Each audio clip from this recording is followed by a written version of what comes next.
everybody. Welcome to Senate Business Solutions, quarterly investor forum. Just a quick welcome to everybody, and then I will actually get both Sampath and Nilendra to go through the details. So just to kind of very high level, we are happy to kind of announce our results that happened a couple of weeks back, and also as mentioned in the previous IR calls that we have been kind of working towards a plan, and that actually we have been emphasizing that during our AGMs as well as our quarterly briefings, and I think we see some of that results actually happening in the previous couple of quarters and also this quarter. So we will go into the details of that, and if there's any questions that we will be very happy to answer, and also are there any things that you want to clarify? I think we are all here. So with that, I'll pass it to Sampath and Nilendra to take it from here. Thank you, Dinesh. Let me quickly thank you all for joining the third quarter financial year 26 investor call for Senate Business Solutions PLC. We are excited to share the progress made on our journey towards becoming the most preferred HR tech solution provider in the emerging markets. And today we'll discuss our recent achievements, financial performance, and overall strategy to drive sustainable and profitable growth that creates long-term value for our shareholders. As usual, the quarterly earnings presentation was uploaded to the IR website shortly after the release of the quarterly filings. And before we get into the Q&A, I will go through a quick summarized readout of the performance of the third quarter. So to start with a quick rundown of Q3, we recorded a revenue of rupees 547.6 million for the 3 months ended December 31st, 2025, with People's HR Cloud continuing to lead top line performance. Recurring revenue share of total revenue edged higher, reaching 73%, with subscription revenues growing 46% year on year in LKR terms and 41% in USD constant currency terms. By the end of the third quarter, the core exit ARR, annual recurring revenue, surpassed an important milestone in our journey, the $5 million milestone, reaching USD 5.2 million, marking a significant milestone in our ARR-led growth journey. New deal closures for the quarter amounted to USD 330,000, with 97% almost entirely attributed to the People's HR Cloud segment. Normalized EBITDA margin improved to 17% this quarter, up from 11% the previous quarter, driven by strong revenue growth and operational efficiency gains. The company also recorded a free cash flow margin of 9%, reflecting continued improvement in cash generation. The company recorded a net profit of 34.8 million for the quarter, and I want to draw attention that this was after recognizing an LKR 17 million non-cash deferred tax expense. As we go into the next quarters, we further expect the deferred tax asset previously created on account of the accumulated losses to now be expensed over the coming quarters. So that's something to watch out for. As we move into the final quarter of FY 2026, we remain focused on strengthening our growth momentum and leveraging product enhancements to create greater value for HR communities globally.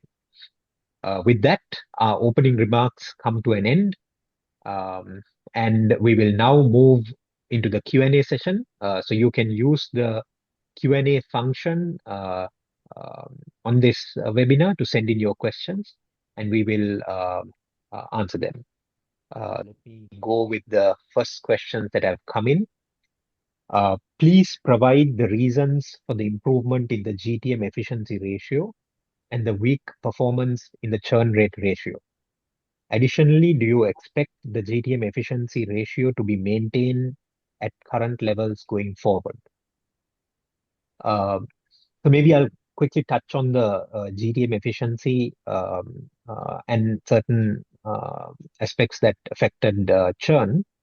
So the GTM efficiency ratio, just for everyone's understanding, basically takes the total sales and marketing cost, which is in our world, the customer acquisition cost, divided by the net new ARR added. So we basically have maintained 101% as seen in the slide on the screen right now versus the industry, whether it's private shares or public listed companies, which seem to be much more inefficient in their customer acquisition. We are planning to operate between the 100 to 150% kind of range. So that doesn't mean that 100% will be continuously maintained. We have that kind of range that we have left for when it comes to planning.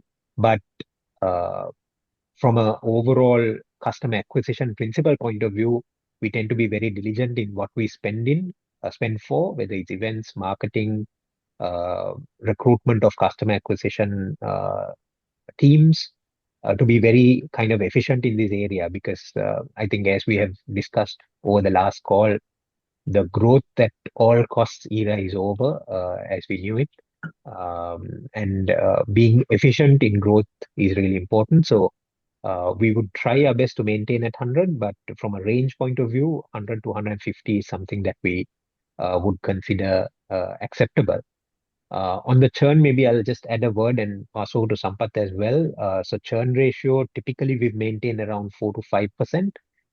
There were few accounts that churned in response to certain pricing decisions that we've taken, and also due to group decisions where head officers have decided to use other products and move away from people's HR.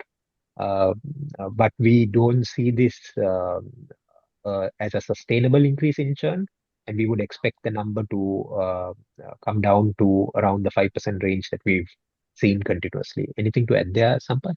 Yeah, I think Nilendra, you are correct. Even this quarter and coming quarters, we can maintain churn below 5 or around 5 rate. So this is because of some of the decisions we took, but that part is over, so we can maintain around 5 or less than 5. Okay. I'll move on to the next question. Out of the total 34 million in profit, how much is contributed by the cloud business? Based on the current business model, can we expect a similar contribution in the fourth quarter as well, in addition to the profits from new ARR? See, I wouldn't comment on exactly. We don't look at we don't report numbers when it comes to cloud business versus other business segments in specific. But I think we've been very clear from the get-go that increase in ARR has an extremely high flow through to profitability.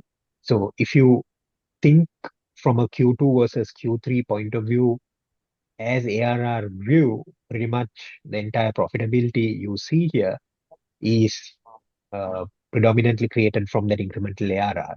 Um, uh, but I would refrain from kind of talking of margins of like separate business divisions.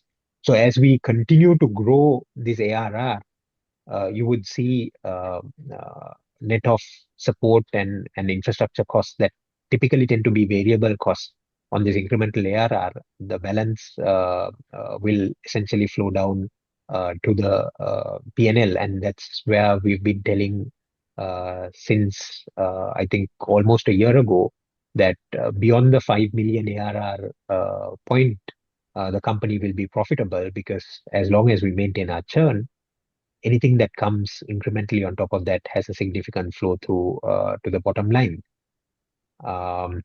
I'll go on to the next question. Why wasn't the rule of 40 metric chart included in the investor presentation?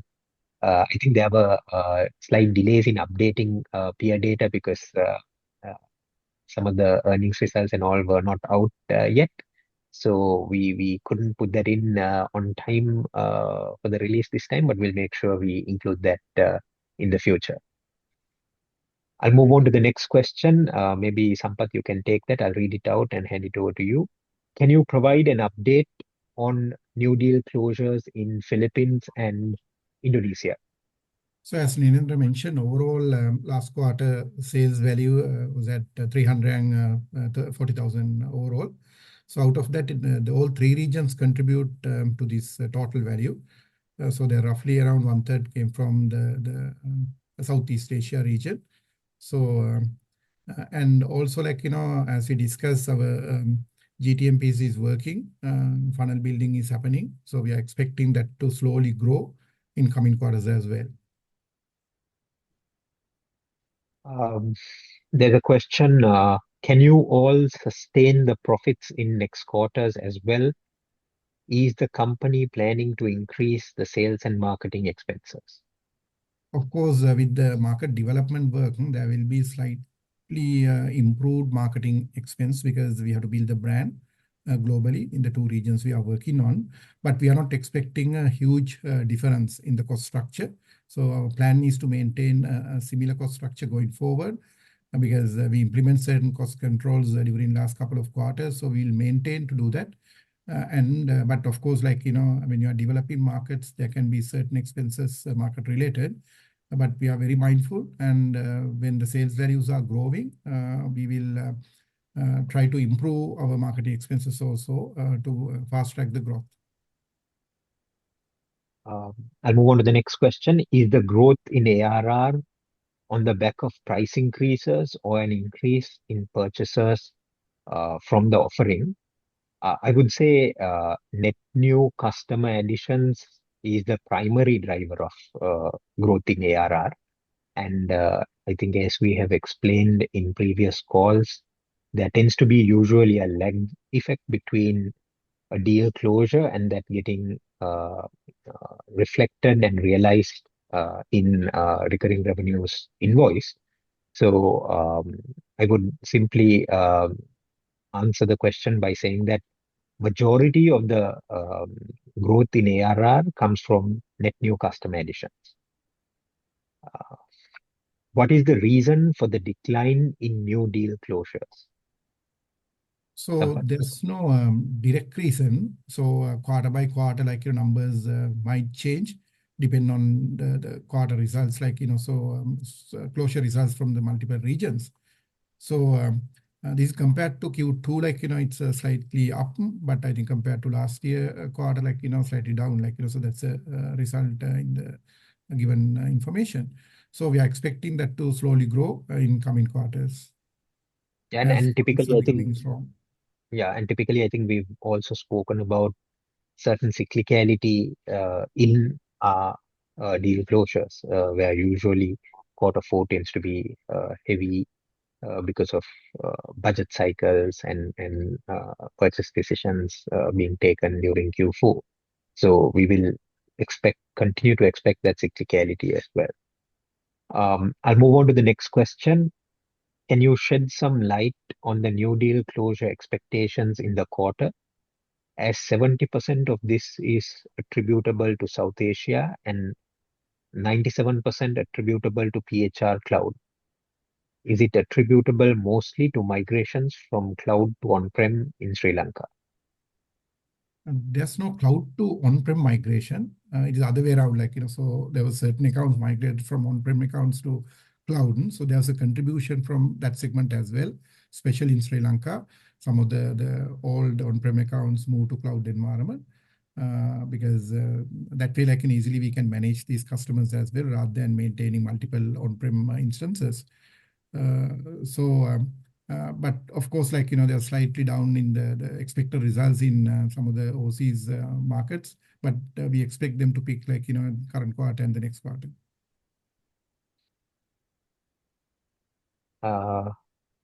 Can we expect this growth momentum to continue over the next 4 to 5 quarters?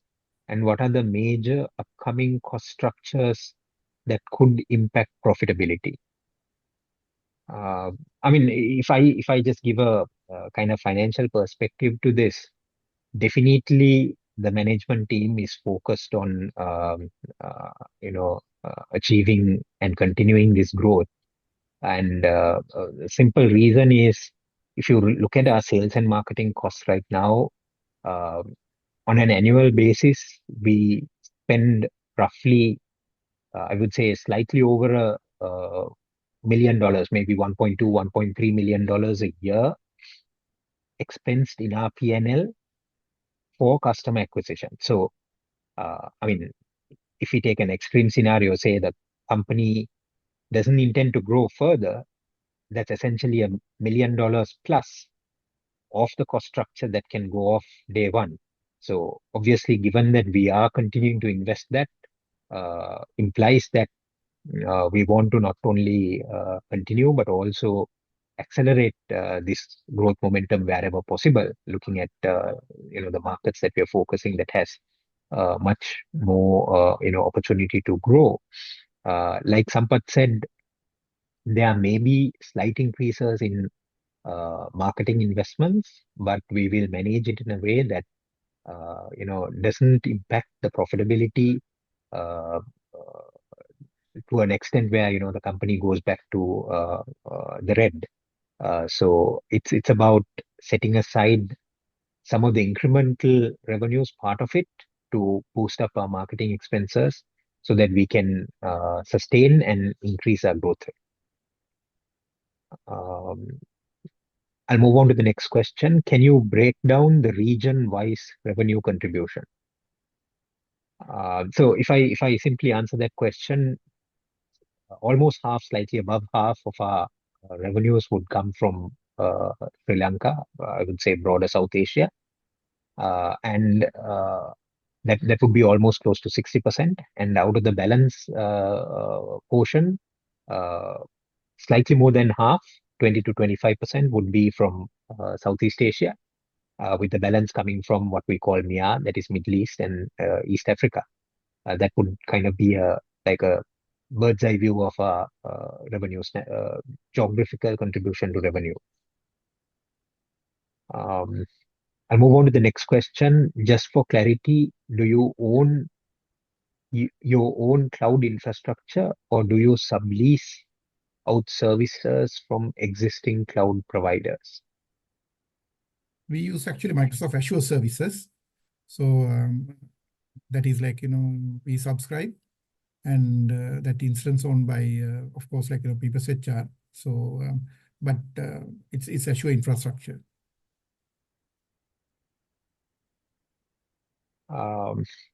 Okay, so there's a question: how does the current valuation look, considering that the market price is 20? I'm not very clear, what the question is exactly kind of trying to get.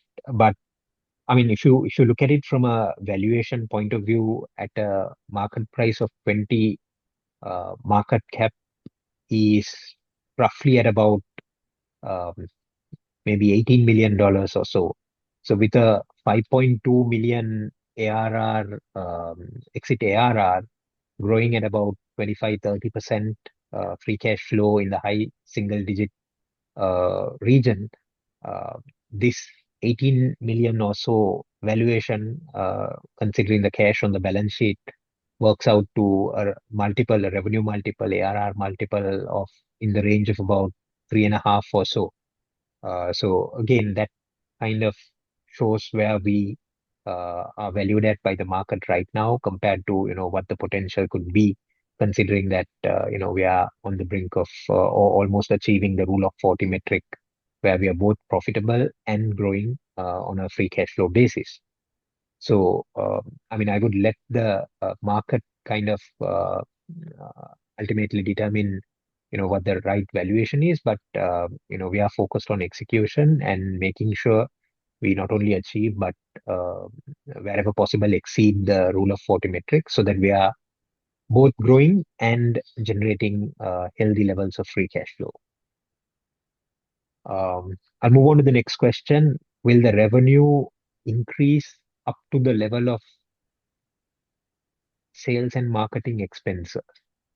I think we discussed GTM efficiency ratio Yeah. earlier. Nilendra explained that. So, of course, on the other hand, when the sales and marketing expenses increases, funnel development will happen, or the funnels will grow, and then the sales will grow. So, but same time, like, we are controlling the expense also, considering the revenue. There's another question. Have you taken any price revisions for subscriptions? So we've done several repricing programs in the past. Right now, we are basically looking at the usual renewal cycles, and then based on customer usage, based on how heavy of an infrastructure cost impact it is there for us, we would basically try to reprice at renewal point. But blanket price revisions have been done in the past, not this quarter. Then there is a question about a specific shareholders transaction in the shares. I would say, I think as management, we would refrain from commenting on individual shareholders' trades on the share. So let me skip that question. I think we've answered the questions that are there up to now. So we'll maybe give it. Okay. I think we have a question from one of the attendees who wants to raise a question. Let me. We will enable so that you can speak up and pose your question.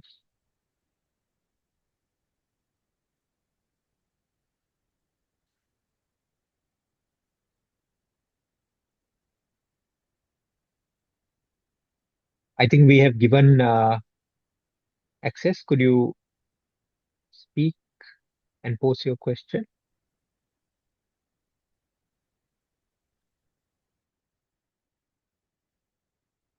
They're still on mute. Maybe the person can talking permitted already is enabled, so they can talk.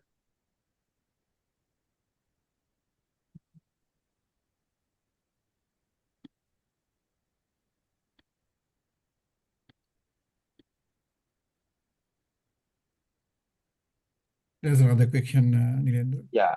In the meantime, I'll move on to the other questions.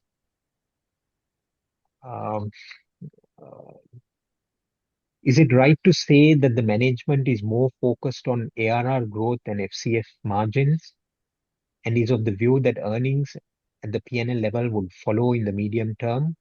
Or does management also have specific ROE targets to achieve over the next 12 to 14 months? So, I mean, our belief is that delivering growth and free cash flow is the ultimate value creator for shareholders. Why? I'm sure we have seen situations where companies report profitability but don't have cash flow that is freely distributable to the shareholders, or free cash flow by the definition generated by the business. So we are very focused on free cash flow for that reason, and we believe that's the ultimate value creator for shareholders. Now, that doesn't mean that we are not focused on P&L. If you typically look at our business, the EBIT, or earnings before interest and tax, is pretty much aligned with free cash flow.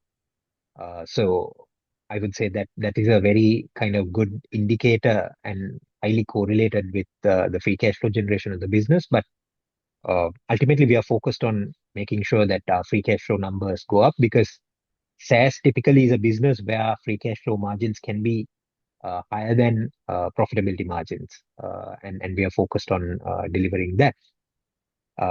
So to answer the question, yes, P&L will closely follow um, uh, free cash flow movements, because, like I said, EBIT is very closely correlated to FCF.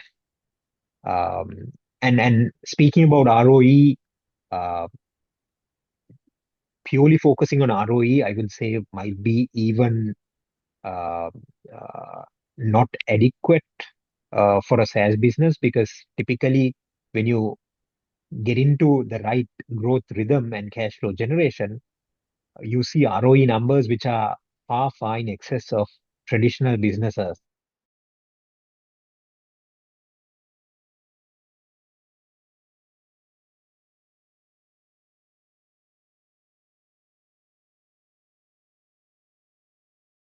If you really look at the SaaS business, uh, frankly speaking, there is no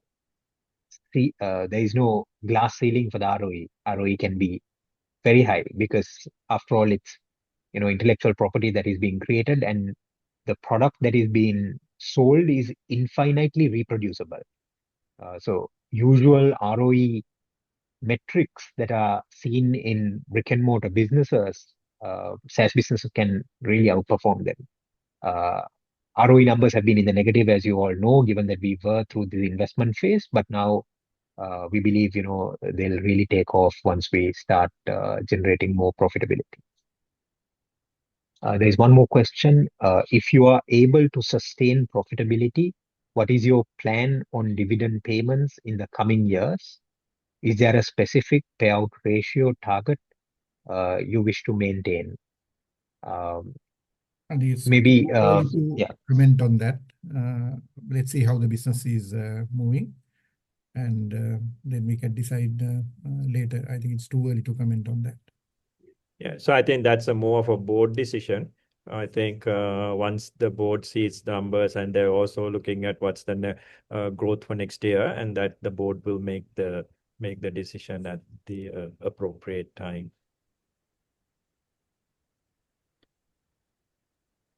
We have gone through all questions that have. Okay, there's one more coming in. What's your current market penetration status in the Philippines?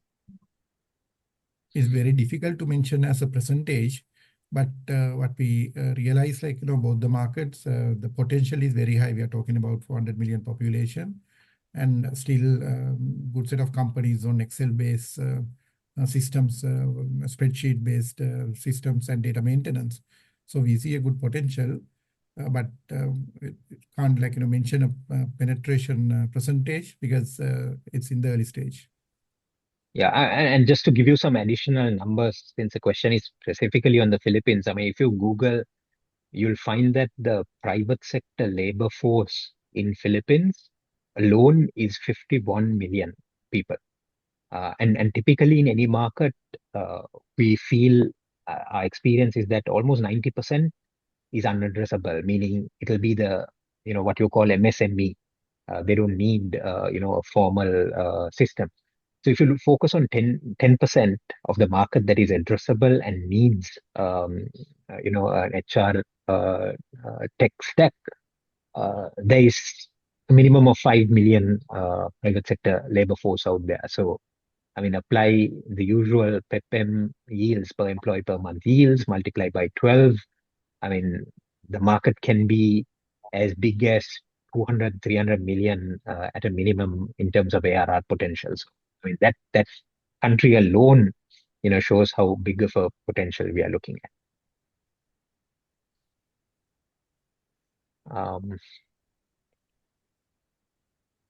There's one more question.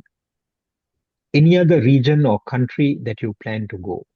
Sampath? Not at the moment. So we are well spread over 3 regions, Southeast Asia, South Asia, and Middle East and Africa. So we'll keep on focusing on building these 3 regions.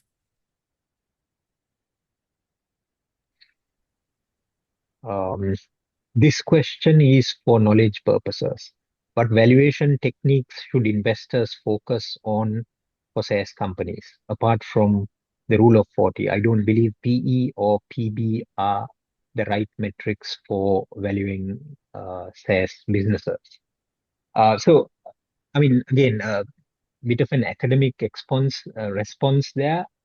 I mean, if you agree that free cash flow generation is the ultimate metric for value, I mean, just an academic exercise, take a company that's generating, say, a free cash flow margin of 20%, with a simple, say, 10% cost of capital, 5% perpetual growth.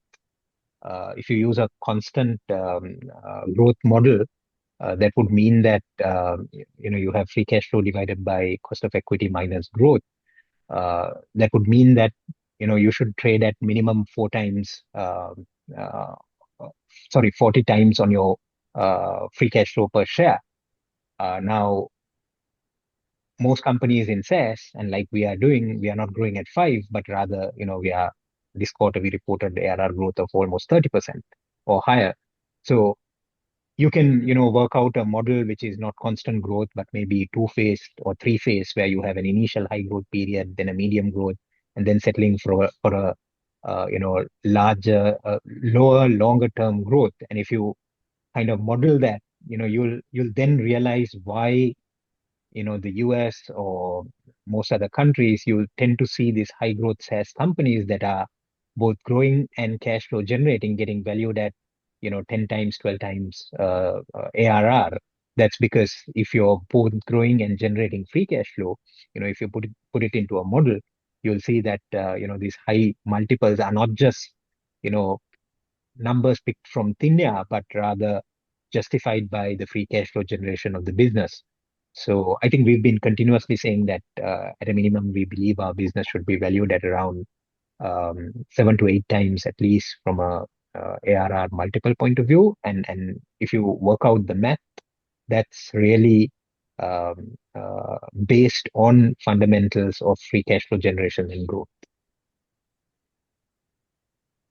Yeah, that's, I think, more of a model somebody to build, right, Nilendra? Yes. That's Yeah, so it's a more of a, like said, more of an academic thing rather than a forecast or something that we are exactly. and Exactly. doing. Yeah.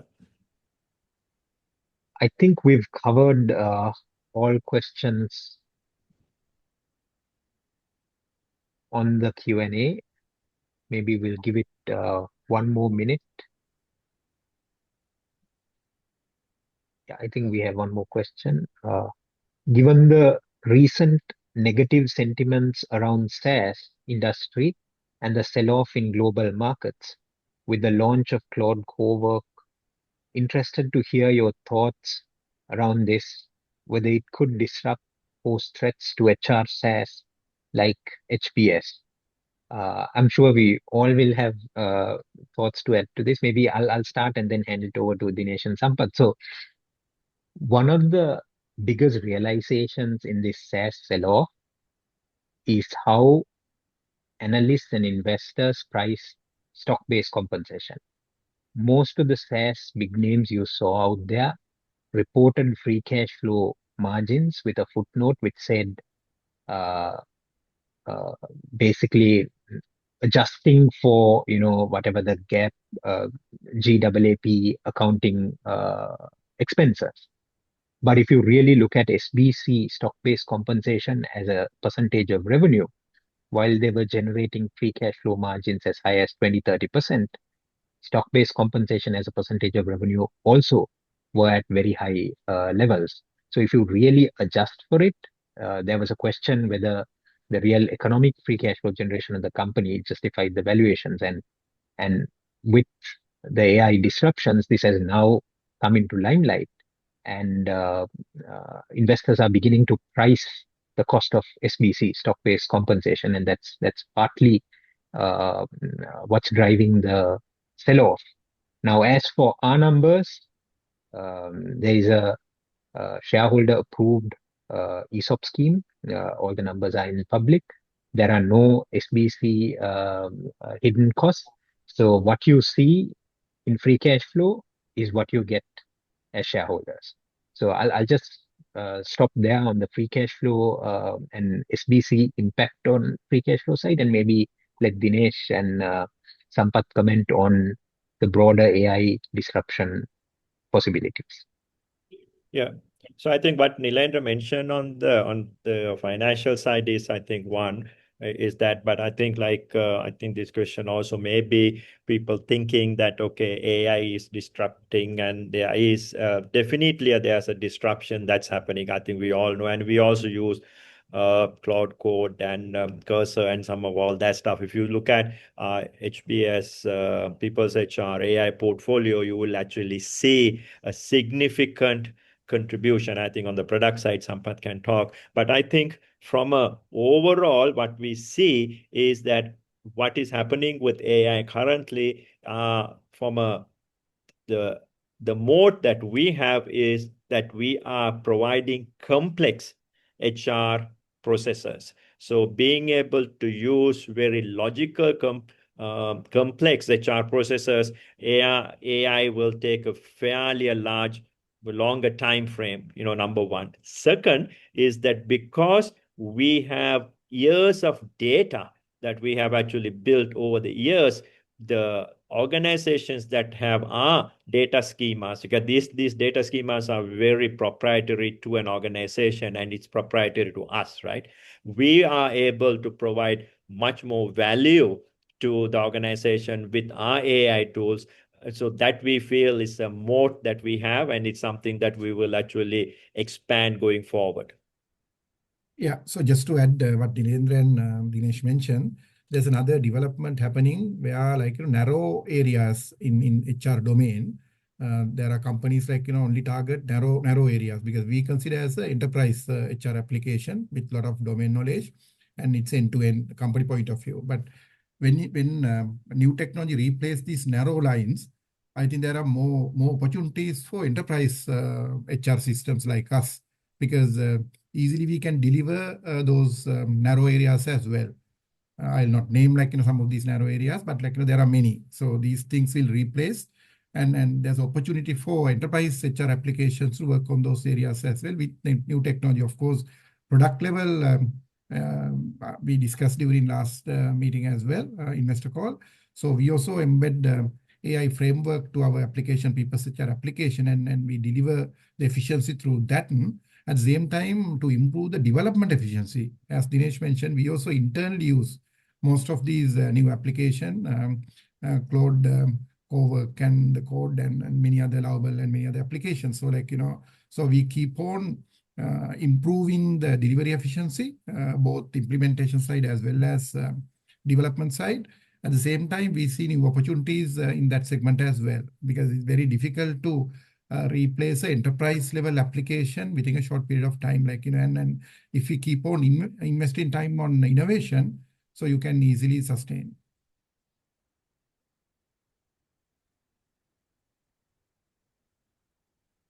We've taken all questions up to this point.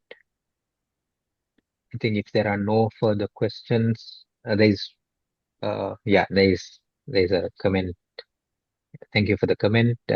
Wishing the team all the best for the upcoming quarter. Thank you. Dinesh, if there are no further questions, I think we can wrap up. We can wrap up, yeah. All right, yeah, thank you everybody to being, and I think most importantly, trusting on HBS, and we do value our shareholders. We spend a lot of time thinking about our shareholders, our minority shareholders. So just to kind of reiterate what we are doing, and I think something that you will see a lot of exciting stuff happening. So with that, thank you so much for being today at our investor forum. Okay, bye-bye. Thank you very much. Thank you.